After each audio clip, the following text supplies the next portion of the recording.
Hello friends, வணக்கம். எல்லாரும் எப்படி இருக்கீங்க? நீங்கள் இது வரைக்கும் நம்ம சேனலை சப்ஸ்கிரைப் பண்ணாமல் பார்த்துட்டு இருந்தீங்க அப்படின்னா சப்ஸ்கிரைப் பண்ணிட்டு பாருங்கள். கூடவே இருக்கிற பெல் பட்டனையும் ப்ரெஸ் பண்ணிக்கோங்க. இப்போ வாங்க நம்ம கதைக்குள்ளே போயிடலாம். மிகவும் அழகான மாலை வேளையில் எப்போதும் போல் அந்த ரோட்டில் பஸ் இயங்கிக் கொண்டே இருந்தது. இருட்டாக இன்னும் சில மணி நேரங்களே இருந்தன. ரோட்டில் இருபுறமும் பச்சை பசுமையான வயல்வெளிகள். அதே சமயம் பஸ் ஸ்டாப்பில் ஒரு பெண் நின்று கொண்டிருந்தாள். அவள் பெயர் கவிதா. நேரம் இரவு 7 மணி. கவிதா பஸ்ஸில் ஏறினாள். தன் இருக்கையில் அமர்ந்தாள். பஸ் பின் சீட்டில் 3 பேரும், முன் சீட்டில் 2 பேரும் அமர்ந்திருந்தனர். பஸ் மெதுவாக கிளம்பியது. கொஞ்ச தூரம் சென்றதும், நான் இறங்க வேண்டிய இடம் வந்தாச்சு, இங்கே நிறுத்துங்கள் என்று கவிதா சொன்னாள். அவள் சொன்ன இடத்தில் பஸ் ஸ்டாப்பும் இல்லை, எந்த ஒரு வீடுகளும் இல்லை. கண்டக்டர், ஏமா இங்கே நிறுத்த சொல்றீங்க? இது ஏதோ காடு மாதிரி இருக்கு, இங்கே எப்படி நிறுத்துவது என்றார். பரவாயில்லண்ணா, நான் இங்கேயே இறங்கிக்கிறேன். அப்படி சொன்னவுடன் டிரைவரும் கண்டக்டரும் ஒருவரையொருவர் முகத்தை பார்த்து கொண்டனர்.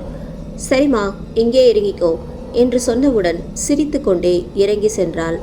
பஸ் டிரைவர் கண்டக்டர் அந்த பெண் இறங்கும் வரை பார்த்துவிட்டு பின்பு பஸ்ஸை எடுத்தனர். மறுநாள் அதே பஸ் ஸ்டாப்பில் அந்த பெண் நின்று கொண்டிருந்தாள். அந்த பெண்ணை பார்த்ததும் பஸ்ஸை நிறுத்தினார்கள். அந்த பெண் இருக்கையில் அமர்ந்தாள். நேற்று இரவு இறங்கிய அதே இடம் வந்ததும் எழுந்தாள். இந்த தடவை அவள் சொல்லும் முன் அவர்கள் வண்டியை நிறுத்தினார்கள். மணி இரவு 8. அந்த பெண்ணும் இறங்கினாள். கண்டக்டரும் டிரைவரும், என்ன இந்த பெண் தினமும் எங்கே செல்கிறாள் இந்த காட்டுக்குள் என்று பேசிக்கொண்டனர்.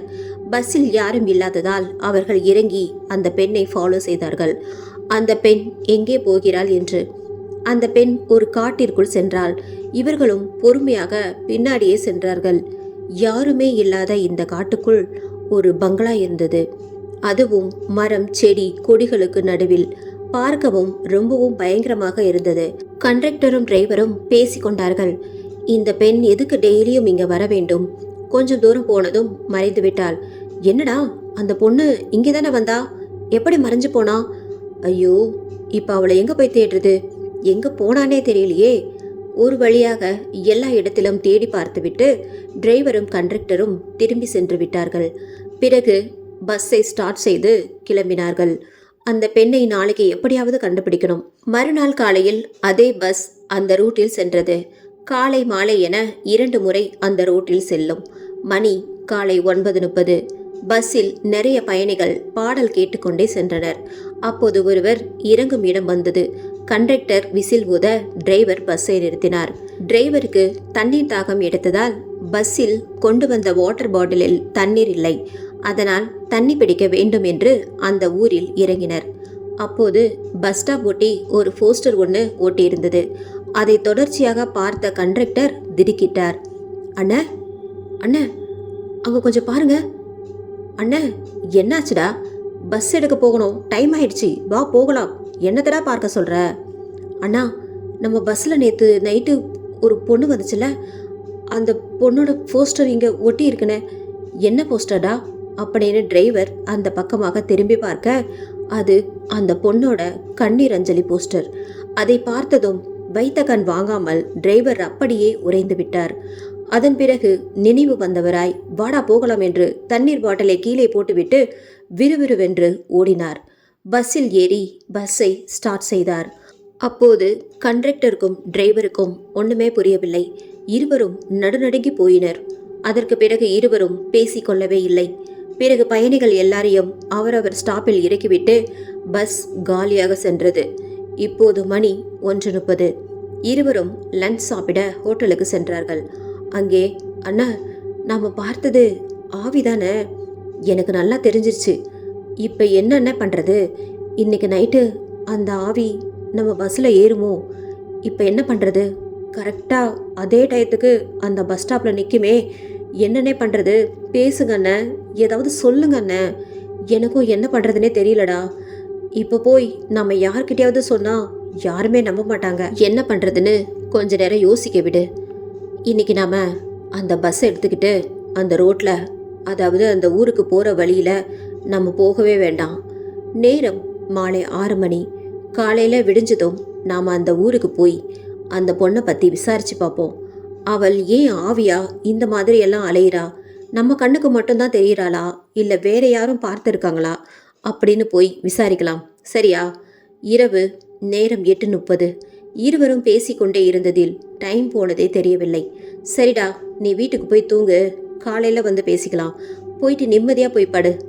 சரி அண்ணா, நான் போகிறேன், நீங்களும் போய் தூங்குங்க. டிரைவர் நன்றாக உறங்கிக் கொண்டிருந்தார். அப்போது கனவில் அந்த பெண் வந்து, அண்ணா, ஏன் நான் இன்னைக்கு பஸ் எடுத்துக்கிட்டு வரல? நான் உங்களுக்காக எவ்வளோ நேரம் வெயிட் பண்ண தெரியுமா? ஏன் இப்படி பண்ணீங்க என்று கேட்டாள். சொல்லுங்கண்ணா, உங்ககிட்ட தான் கேட்டுட்டு இருக்கேன். திடீரென்று முழிப்பு வந்தவராய் எழுந்து விட்டார். அதன் பிறகு ஜன்னல் கதவை பார்த்தார். ஜன்னல் லேசாக திறந்திருந்தது. ஜன்னல் வேற திறந்திருக்கே, நாம போய் சாத்திட்டு வரலாம். ரொம்பவும் கெட்ட கெட்ட கனவா வருது. ஜன்னல் வேற ஓப்பனா இருக்கு. இப்போ போய் இதை சாத்தினாதான் நிம்மதியா தூங்க முடியும். அப்படி என்று நினைத்துவிட்டு எழுந்து போய் ஜன்னல் கதவை சாத்த முயன்றார். அப்போது ஒரு உருவம் அவரையே பார்த்து கொண்டு நின்றது. நேரம் இப்போது 12:40. அந்த உருவம் அவரை பார்த்து சிரித்து கொண்டே இருந்தது. அப்போது அவர் காற்றையும் மீறி மிகவும் கஷ்டப்பட்டு அந்த ஜன்னல் கதவை சாத்திவிட்டார். அதன் பிறகு அவருக்கு தூக்கமே வரவில்லை. எப்படா விடியும் என்று காத்திருந்தார். பிறகு 4 மணியானதும் உடனே எழுந்து கொண்டு டீ குடிக்க கடைக்கு சென்றார். அங்கு அப்படியே கொஞ்ச நேரம் இருந்ததால் பொழுது விடிந்தது. அதன் பிறகு எப்படா அந்த ஊருக்கு செல்வோம் என்று காத்து கொண்டிருந்தார். அந்த கண்டக்டருக்கு ஃபோன் செய்தார். அண்ணா, சொல்லுங்கண்ணே, நான் ரெடியாக தான் இருக்கேண்ணே, இப்போவே கிளம்பி வந்துடுறேன் அப்படின்னு கண்டக்டர் சொன்னதும், சீக்கிரம் வாடா. அதன் பிறகு இருவரும் பைக்கில் ஒன்றாக அந்த ஊருக்கு சென்றனர். அந்த ஊர் ஒரு கிராமம். அந்த பொண்ணோட கண்ணீர் அஞ்சலி போஸ்டர் பார்த்துட்டு இந்த ஊரை சேர்ந்தவளாக தான் இருக்கும் என்று யூகித்து கொண்டு அந்த பெண்ணை பற்றி விசாரிக்க அவர்கள் ஊருக்கு சென்றனர். காலை நேரம் என்பதால் இருவருக்கும் பயம் என்பதே தெரியவில்லை. அவள் ஊரும் வந்துவிட்டது. உடனே பக்கத்தில் இருந்த ஒருவர் அங்கு ஒரு திண்ணையில் உட்கார்ந்திருந்தார். அவர்கிட்ட போய் எப்படி விசாரிக்கலாம் என்று யோசித்து கொண்டிருந்தார். அப்போது கண்டக்டர், வாங்கண்ணா போய் விசாரிப்போம் அப்படின்னு சொன்னார். அதற்கு அவர், இல்லடா, கொஞ்ச நேரம் பொறு, நம்ம போய் திடீர்னு விசாரிச்சா என்ன ஏதுன்னு கேட்பாங்க. கண்ணீர் அஞ்சலி போஸ்டர்ல அந்த பொண்ணு செத்து எத்தனை நாள் ஆச்சு? அண்ணே, 4 நாள் தானே. சரி வா, போய் விசாரிக்கலாம். அவங்க சொந்தக்காரங்க மாதிரி நாங்கள் சாவுக்கு வர முடியல அப்படின்னு போய் விசாரிச்சா கண்டிப்பாக நமக்கு ஏதாவது ஒரு பதில் கிடைக்கும். ஐயா, இங்கே கவிதாவின் வீடு எங்கே இருக்கு? அதோ அந்த வீடு தான்ப்பா. ஏன் கேட்குறீங்க? யார் நீங்கள்? நாங்கள் சாவுக்கு வர முடியல, அதான் கேட்டேன்.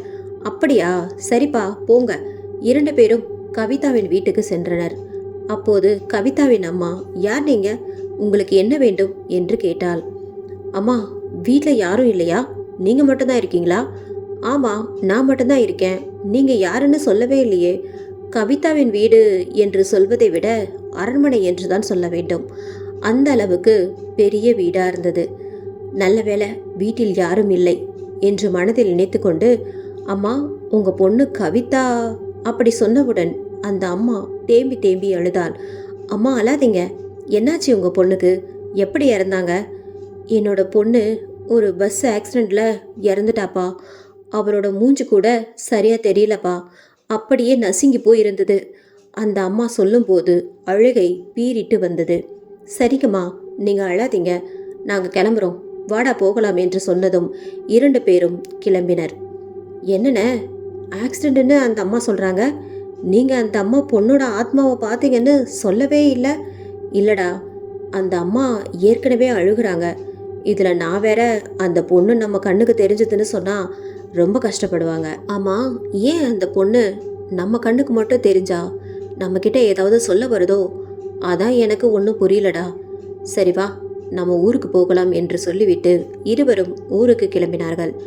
அந்த கிராமத்திற்கு சென்ற போதே மதியம் 2 மணி. டேய், இருட்டுறதுக்குள்ள ஊர் போய் சேரணும், வா சீக்கிரம் போயிடலாம். அப்படியே கொஞ்சம் சாப்பிட்டும் போயிடலாம், ரொம்ப பசி எடுக்குது. காலையிலேருந்து எதுவுமே சாப்பிடல. சரிண்ணா, சாப்பிட்டு போயிடலாம். கண்டக்டரும் டிரைவரும் சாப்பிட்டு விட்டு கிளம்பினார்கள். மணி இப்போது 4 ஆயிடுச்சு. இருவரும் பேசிக்கொண்டே அந்த ரோட்டில் பயணம் செய்தனர். இன்னும் அவர்கள் ஊருக்கு செல்வது வெகு நேரமாகும் என்பதால் அப்படியே ரோட்டில் பயணம் செய்து கொண்டு பேசிக்கொண்டே சென்றனர். அப்போது வரும் வழியில் ஒரு டீ கடை ஒன்றை பார்த்து நிறுத்தினர். அந்த நேரம் மணி இரவு 7. இது எந்த ஊர்ன? தெரியலடா. எந்த ஊரா இருந்தா என்ன, வா டீ குடிச்சிட்டு போகலாம். நைட்டில் நம்ம ஊருக்கு போய் சேருவது தான் ரொம்ப முக்கியம். எந்த ஊராக இருந்தால் நமக்கு என்ன? அங்கே டீ கடையில் ஒரு பெரியவர் இருந்தார். என்ன தம்பி வேணும்? ஐயா 2 டீ கொடுங்க. டீ குடித்து கொண்டே இருவரும் பேசிக்கொண்டனர். என்னண்ண, ஊருக்கு போய் சேர்வதற்கு இன்னும் எவ்வளவு நேரம் ஆகும்? இன்னும் எப்படி பார்த்தாலும் ஒரு 2 மணி நேரம் ஆகும்டா. போயிடலாம். தம்பி, என்ன சொல்லியா வந்தீங்க? இந்த நேரத்தில் வண்டியை எடுத்துகிட்டு போயிட்டுருக்கீங்க? ஐயா, ஒரு தெரிஞ்சவங்கள பார்க்க வந்தோம். அதான் பார்த்துட்டு கிளம்புறதுக்கு கொஞ்சம் லேட் ஆயிடுச்சு. நாங்கள் போயிடுவோம்யா. ஒரு 10 மணிக்கெல்லாம் வீடு போய் சேர்ந்துருவோம். அப்படியா? சரி, போயிட்டு வாங்க தம்பி என்று சொன்னவுடன் சரி என்று சொல்லிவிட்டு 2 பேரும் பைக்கில் ஏறி திரும்பவும் அவர்கள் பயணத்தை தொடர்ந்தார்கள். கொஞ்ச தூரம்தான் சென்றிருப்பார்கள். அதற்குள், ஐயோ அண்ணன், அந்த பெரியவருக்கு காசே கொடுக்கல, அவரும் எதுவும் கேட்கல. வண்டியை திருப்புங்கண்ணே, காசு கொடுத்துட்டு போயிடலாம். சரி என்று டிரைவர் சொல்லிவிட்டு வண்டியை திருப்பினார். அப்போது அந்த இடத்தை பார்த்தால் அவர்களுக்கு பேரதிர்ச்சி காத்திருந்தது. என்னண்ணே, இங்க இருந்த டீ கடையை காணோம். அதுக்குள்ள அந்த பெரியவர் எங்க போயிட்டாரு? அப்படியே மூடிட்டு போனாலும் டீ கடை இங்க இருக்கணும்ல. இப்பதான் போனோம், அதுக்குள்ள எப்படி மாயமா மறைஞ்சிருச்சு? என்னண்ணே, அந்த பொண்ணை பார்த்ததுல இருந்து ஒரே மர்மமா நடந்துட்டு இருக்கு. நம்ம ஒழுங்கா வீடு போய் சேர்ந்துருவோமா? பேசாம வாடா, நம்ம சீக்கிரம் போகணும். இனி வண்டி எங்கேயும் நிறுத்தவே கூடாது. சரி வாங்க போகலாம் என்று பைக்கை ஸ்டார்ட் செய்தனர். வண்டி ஸ்டார்ட் ஆகவில்லை. இவ்வளோ நேரம் நல்லா தானே இருந்துச்சு. இந்த வண்டி திடீரென்று ஸ்டார்ட் ஆக மாட்டேங்குது. மணி இரவு 8. இப்போ என்ன பண்ணுறதுனே தெரியலையே. அண்ணா, எனக்கு ரொம்ப பயமாக இருக்குண்ணா. இருடா, ஏதாவது வண்டி வருதான்னு பார்ப்போம். ரொம்ப நேரமாகியும் அந்த வழி எந்த ஒரு வண்டியும் வரவில்லை. அப்போது ஒரு பெண் சிரிக்கும் சத்தம் கேட்டது. அண்ணா, யாரோ சிரிக்கிறாங்க. உங்களுக்கு அது கேட்குதா? ஆமாண்டா, எனக்கும் கேட்குது தான். யார் இந்த மாதிரி பலமா அதுவும் இந்த டைமில் சிரிக்கிறது? சுற்றி முற்றியும் பார்த்தனர், யாரையும் காணவில்லை. அப்போது திடீரென்று குளிர்ந்த காற்று வீசியது. என்னென்ன இவ்வளோ நேரம் அனலாக இருந்துச்சு, இப்போ என்ன ரொம்ப சில்லுன்னு காத்தடிக்குது? இங்கே ஏதோ ஒரு அமானுஷம் இருக்குடா, அதான் இந்த மாதிரி சில்லுன்னு காத்தடிக்குது. எப்பவுமே ஏதாவது ஆவி பேய் இந்த மாதிரி ஏதாவது இருந்தால் அந்த இடமே ரொம்பவும் கூலிங் ஆகிடும். அதே மாதிரி தான் இப்போவும் இருக்குது. சரி, என்னதான் நடக்குதுன்னு பார்ப்போம். நீ பயப்படாத. அண்ணன், நீங்கள் என்னமோ சொல்கிறீங்க, ஆனால் எனக்கு ரொம்ப பயமாக இருக்குது. சரி, பேசாமல் கொஞ்ச நேரம் அமைதியாக இரு. திடீரென்று ஒரு அமானுஷ்ய குரல். அண்ணா, இன்னைக்கு நீங்கள் பஸ் எடுத்துக்கிட்டு வரலையா அண்ணா? நான் உங்களுக்காக பஸ் ஸ்டாப்பில் வெயிட் பண்ணினேன். நீங்கள் ஏண்ணே வரல? அப்படி என்று ஒரு பெண் குரல் கேட்டது. டேய், எனக்கு என்னமோ அந்த பொண்ணு தான் பேசுதுன்னு நினைக்கிறேன்டா. அது நம்மக்கிட்ட ஏதோ சொல்ல விரும்புது, ஆனால் ஏன் சொல்ல மாட்டேங்குது தான் தெரியல. யாருமா நீ? எங்கே இருந்து பேசுகிற? என் முன்னாடி தயவு செஞ்சு வாமா. உனக்கு என்ன பிரச்சனை? நீ எங்களை ஃபாலோ பண்ணி வர்றதுக்கு என்ன காரணம்? நாங்கள் உங்களுக்கு ஏதாவது ஹெல்ப் பண்ணணுமா? சொல்லுங்கள், என்ன வேணாலும் பண்ணுறோம். அப்போது கண்டக்டர், என்னண்ணே நீங்களே ஆவியை கூப்பிடுறீங்க? எனக்கு ரொம்ப பயமாக இருக்குண்ணே. தயவு செஞ்சு கூப்பிடாதீங்க. சீக்கிரம் வண்டியை ஸ்டார்ட் பண்ணுங்க, நம்ம ஊருக்கு போவோம். கொஞ்சம் அமைதியாக இருடா. நம்ம எங்கே போனாலும் அந்த பொண்ணு நம்மளை ஃபாலோ பண்ணிக்கிட்டு ஏதாவது தொந்தரவு பண்ணிக்கிட்டே தான் இருப்பா. அதனால் அவளுக்கு என்ன வேணும் கேட்டு தெரிஞ்சுக்கிட்டு நம்ம ஏதாவது உதவி பண்ணணும்னா நம்மளை விட்டு போயிடுவா. நம்ம எந்த தப்பும் பண்ணலை, நம்மளை எதுவும் பண்ண மாட்டாடா. நீ அமைதியாயிரு என்று டிரைவர் சொன்னவுடன் அந்த கண்டக்டர் அமைதியானார். அவர்கள் பேசுவதை எல்லாத்தையும் கேட்டுவிட்டு அந்த பெண் தேம்பி தேம்பி அழுதாள். எனக்கு உதவி செய்கிறேன் என்று நீங்கள் சொல்கிறீங்களே, நீங்கள் ரொம்பவும் நல்லா இருக்கணும்னு நான் இப்போ உங்கள் முன்னாடி வரப்போகிறேன். பஸ்ஸில் பார்த்த அதே முகம், நிறைய மல்லிகைப்பூ வைத்துக்கொண்டு அந்த பெண் அவர்கள் முன் நின்றாள். அண்ணன், பேயின எனக்கு ரொம்ப பயமாக இருக்குன்னு. டேய், பயப்படாத, பேசாம இரு. அந்த பொண்ணு என்ன சொல்லுதுன்னு பார்ப்போம். சொல்லுமா, உனக்கு என்ன பிரச்சனை? ஏன் எங்களை வந்து தேடி தேடி வந்து தொந்தரவு பண்ணுற? பஸ்ஸில் ஏறினாலும் எங்கள் 2 பேர் கண்ணுக்கு மட்டும் நீ தெரியுற. நாங்கள் என்ன பண்ணணுமா? சொல்லுமா. அண்ணன், நீங்கள் இப்போது எங்கள் அம்மாவை தானே பார்த்துட்டு வரீங்க? ஆமாம்மா, உனக்கு எப்படி தெரியும்? எனக்கு எல்லாம் தெரியும்ண்ணே. எங்கள் அம்மா சொன்ன மாதிரி நான் பஸ் ஆக்சிடெண்ட்டில் இறந்து போகலைண்ணே. என்னை ஒரு 4 பேர் நாசம் பண்ணி கொன்னுட்டாங்க. நான் அவங்கள பழி வாங்கணும். அதுக்கு நீங்கள் தான் எனக்கு உதவி செய்யணும். செய்வீங்களா? ஏம்மா, பழி வாங்கணும்னா எங்களை அவங்கள போய் கொலை பண்ண சொல்றியா? இல்லைண்ணே, நீங்கள் அவனுங்கள கொலை பண்ண வேண்டாம். அவங்கள என் முன்னாடி கொண்டு வந்து நிறுத்துங்க. அது போதும். இப்போ அவங்க எங்கே இருக்காங்க, நீ அவங்களால எப்படி செத்த, எல்லாத்தையும் எனக்கு விவரமாக சொல்லுமா. சொல்கிறேண்ணே, நான் காலேஜ் முடிச்சுட்டு வேலைக்கு ட்ரை பண்ணிட்டு இருந்தேன். அப்போ எங்கள் ஊரில் ராமன்னு ஒரு பையன் இருந்தான். அவன் என் பின்னாடி நான் ஸ்கூல் படிச்சுட்டு இருக்கும்போதே சுற்றிட்டு இருந்தான். அப்புறம் நான் காலேஜ் எல்லாம் முடிச்சதுக்கப்புறம் இவ்வளோ நாளா இத்தனை வருஷமா இந்த பையன் நம்ம பின்னாடியே சுற்றுறானே நினச்சி நானும் இறக்கப்பட்டு அவனை லவ் பண்ணேன். அவன் எங்களை மாதிரி வசதியான ஆளெல்லாம் கிடையாது. ஆனாலும் எனக்கு அவனை ரொம்ப பிடிச்சிருந்தது. ஆனால் எங்கள் வீட்டில் அவனை சுத்தமாக பிடிக்கல. ஆனாலும் பரவாயில்ல, நம்ம ஓடி போய் கல்யாணம் பண்ணிக்கலாம்னு முடிவெடுத்தோம். அவனை கல்யாணம் பண்ணிக்கிட்டு சந்தோஷமாக வாழலான்னு அவன் நம்பி வேறு ஊருக்கு போகலான்னு முடிவெடுத்தேன். அப்போ தான் எனக்கு புரிஞ்சுது அவன் எவ்வளவு தப்பானவன் என்று. அன்னைக்கு இரவு அவன் என்னை பைக்கில் கூட்டிகிட்டு வந்தான். நாங்கள் 2 பேரும் அப்படியே பேசிக்கிட்டே போனோம். எங்கள் ஊர்லேருந்து ஒரு 2 கிலோமீட்டர் தூரத்தில் தள்ளி ஒரு பாலடைந்த பங்களா இருக்குது. இன்றைக்கி நைட்டு பஸ் ஏதும் வராது. என் ஃப்ரெண்டு வேற பைக்கு கேட்பான். நம்ம நாளைக்கு காலையில் விடிஞ்சதும் பஸ் ஏறி போயிடலாம் அப்படின்னு சொல்லி என்னை ஒரு பாலடைந்த பங்களாவுக்கு கூட்டிகிட்டு போனான். அங்கே ஏற்கனவே 2 பைக் நின்றுட்டு இருந்தது. அப்போ தான் நான் அவன்கிட்ட சொன்னேன், வேணாண்டா, இங்கே எனக்கு ரொம்ப பயமாக இருக்குது. பங்களா வேற ஏதோ பேய் பங்களா மாதிரி இருக்குது. அதுவும் இல்லாமல் யாரோ தங்கி இருக்கிற மாதிரி இருக்குது. நாம் போக வேண்டாம் அப்படின்னு சொன்னேன். நீ பயப்படாத, அவங்க வேறு யாரும் இல்லை, என்னோட ஃப்ரெண்ட்ஸ் தான். இங்கே நான் எல்லாத்தையும் அரேஞ்ச் பண்ணி வைக்க சொன்னேன், நீ வா, அவங்க தான் நமக்கு கல்யாணம் பண்ணி வைக்க போகிறாங்க அப்படின்னு சொன்னான். சரின்னு நானும் உள்ளே போனேன். அப்போ அவனோட ஃப்ரெண்ட்ஸ் எல்லாம் அங்கே குடிச்சிட்டு இருந்தாங்க. அப்போவே எனக்கு ரொம்ப பயமாக இருந்தது. நான் போகிறேன், என்னை இப்போவே கூட்டிகிட்டு போய் எங்கள் வீட்டில் விட்டுடு அப்படின்னு சொன்னேன். அதுக்காகவா இவ்வளோ கஷ்டப்பட்டு நான் உன்னை இங்கே கூட்டிகிட்டு வந்தேன்? கவிதா, என்னை நீ நம்பலைல்ல? நான் உன்னை நம்புகிறேன். ஆனால் நம்ம இப்போவே பஸ் ஏறி வேறு ஏதாவது ஊருக்கு போயிடலாம். இங்கே உன்னோட ஃப்ரெண்ட்ஸ் கூட தங்குறதுக்கு எனக்கு விருப்பமே இல்லை. கொஞ்சம் பயமாகவும் இருக்குது. தயவு செஞ்சு என்னை கூட்டிகிட்டு போறியா? நீ இப்படியெல்லாம் பேசுகிறத பார்த்தா என் மேலே நம்பிக்கை இல்லாமல் தான் பேசுகிற. சரி, நான் உன்னை கூட்டிகிட்டு போய் உங்கள் வீட்லேயே விட்டுடுறேன். ஆனால் என்னை அதுக்கப்புறம் உங்கள் ஊரில், அதாவது உங்கள் அப்பா அம்மா என்னை சும்மா விட மாட்டாங்க. எப்படியோ நான் ஊருக்கு போனால் என்னை சாகடிச்சிருவாங்க. அதுக்கு இதோ இங்கே இருக்கு பாரு ஒரு பாலடைந்த கிணறு, அது உள்ளே போய் நான் இப்போவே உள்ளே விழுந்து செத்துறேன் அப்படின்னு சொல்லி என்னை பயமுறுத்தினான். அவனுக்கு எதுவும் ஆயிடக்கூடாதுன்னு தான் இங்கே தங்குறதுக்கு சம்மதம்னு சொன்னேன். அரண்மனையில் இருக்கிற கிழக்கு பக்கமாக இருக்கிற ரூமில் தான் என்னை தங்க வச்சான். அதுக்கப்புறம் நான் போய் என் ஃப்ரெண்ட்ஸ் கிட்ட நாளைக்கு என்னெல்லாம் பண்ண போகிறோம், என்ன ஐடியா பண்ணி வச்சுருக்காங்க அப்படின்னு எல்லாத்தையும் கேட்டுட்டு வரேன், நீ தூங்கு கதவை சாத்திக்கிட்டு அப்படின்னு சொல்லிட்டு அவன் கிளம்பிட்டான். நானும் கதவை சாத்திட்டு கொஞ்ச நேரம் அப்படியே உட்காந்துட்டு இருந்தேன். அவன் 1 மணி நேரம் கழித்து வந்தான். அப்போது என்ன, நானும் உன் கூடவே படுத்துக்குவா அப்படின்னு கேட்டான். நான் இதெல்லாம் கல்யாணத்துக்கு அப்புறம் தான் அப்படின்னு சொன்னேன். நீ எப்படியும் எனக்கு பொண்டாட்டி ஆக போகிறதானே, அது என்ன கல்யாணத்துக்கு அப்புறம்தான். அவன் என்னென்னவோ பேசி மயக்கி என்னை சம்மதிக்க வச்சிட்டான். அதுக்கப்புறமா அவன் நினச்சதை சாதிச்சிட்டான். நான் அவன்கிட்ட என்னையே பறி கொடுத்துட்டேன். இதை தெரிஞ்சுக்கிட்ட அவங்க 3 ஃப்ரெண்ட்ஸும் ஒன்றா சேர்ந்து வந்து கதவை தட்டினாங்க. அப்போது அவன் தான் போய் கதவை திறந்தான். என்னடா வேணும் உங்களுக்கு அப்படின்னு கேட்டான். அதுக்கு அவங்க, என்னடா தெரியாத மாதிரி கேட்குற, நீ ஃபஸ்ட்டு முடிச்சதுக்கப்புறம் எங்களுக்கு தானே அப்படின்னு கேட்டான். எனக்கு அப்போவே ரொம்ப பயமாயிடுச்சு. எதுக்கு இவங்க இப்படிலாம் பேசுகிறாங்க, எனக்கு ரொம்ப பயமாக இருக்குது.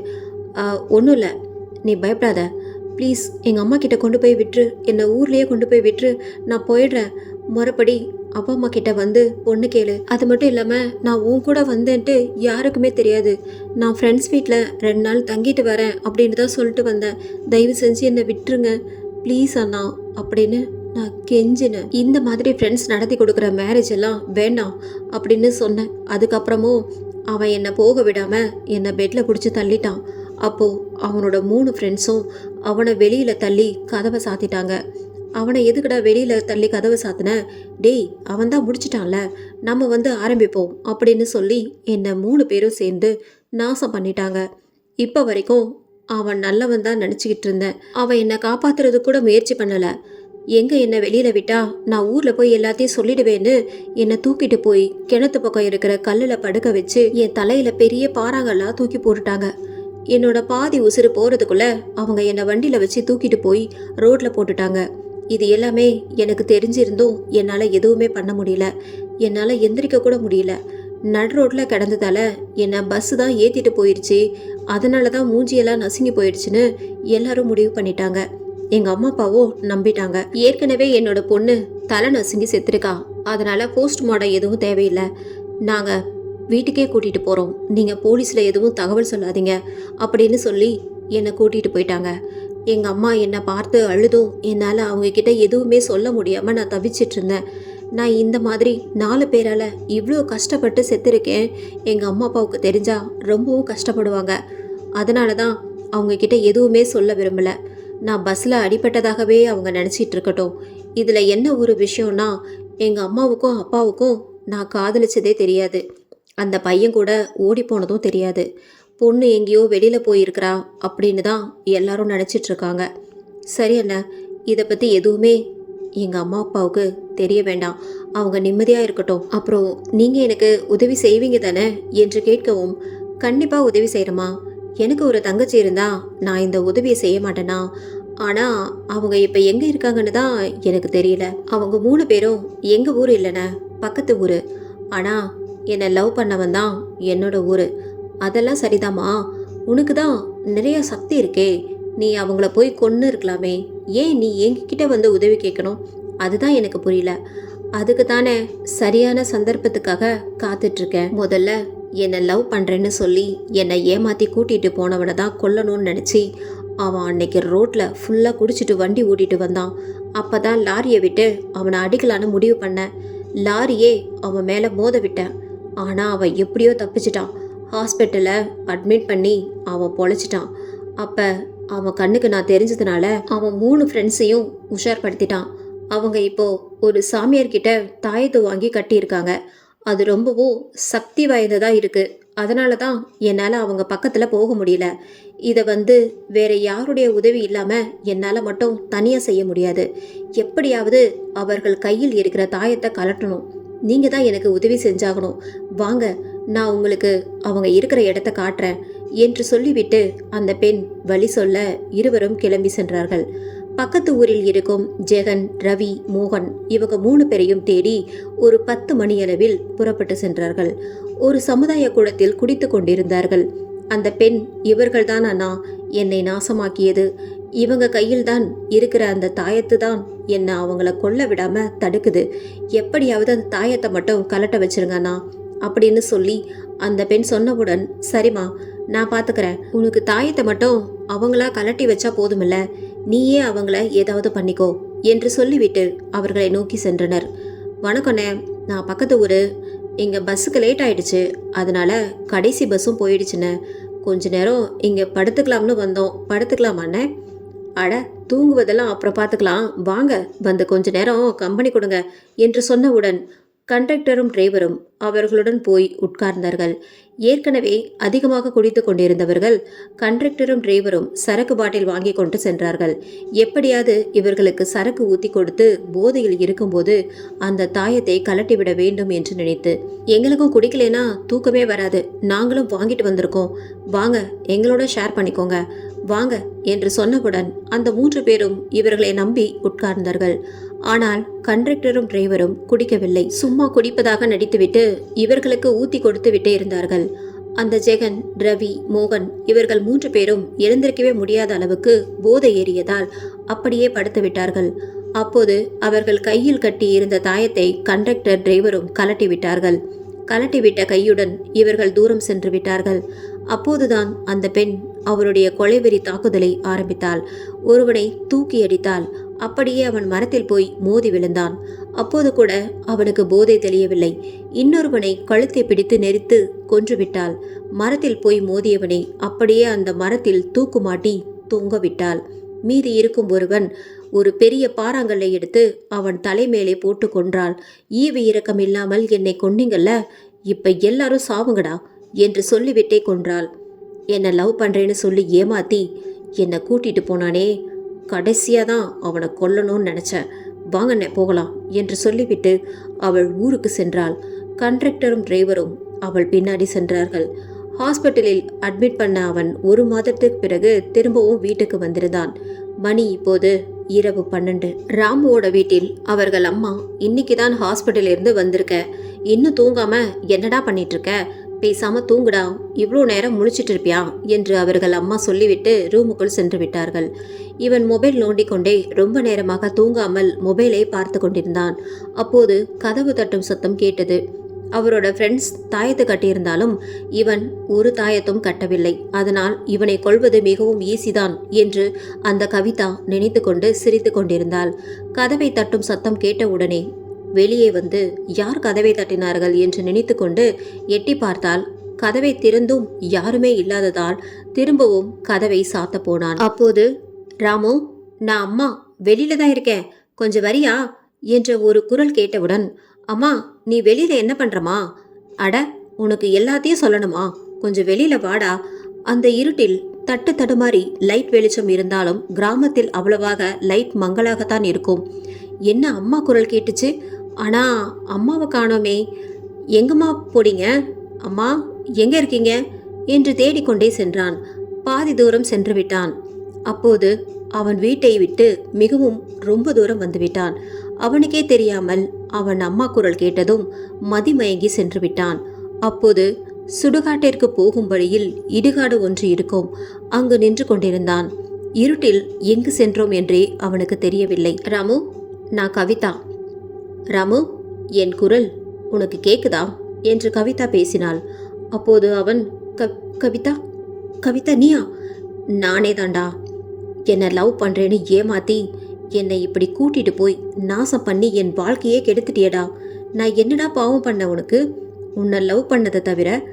கவிதா, நான் சொல்கிறத கேளு, என்னை மன்னிச்சிடு. நான் ஏதோ போதையில் புத்தி தடுமாறி ஏதோ பண்ணிட்டேன். போதையில் என்ன வேணா பண்ணலாம், ஆனால் உன்னோட லவ்வரை யார் கூடயாவது கூட்டி கொடுப்பியாடா?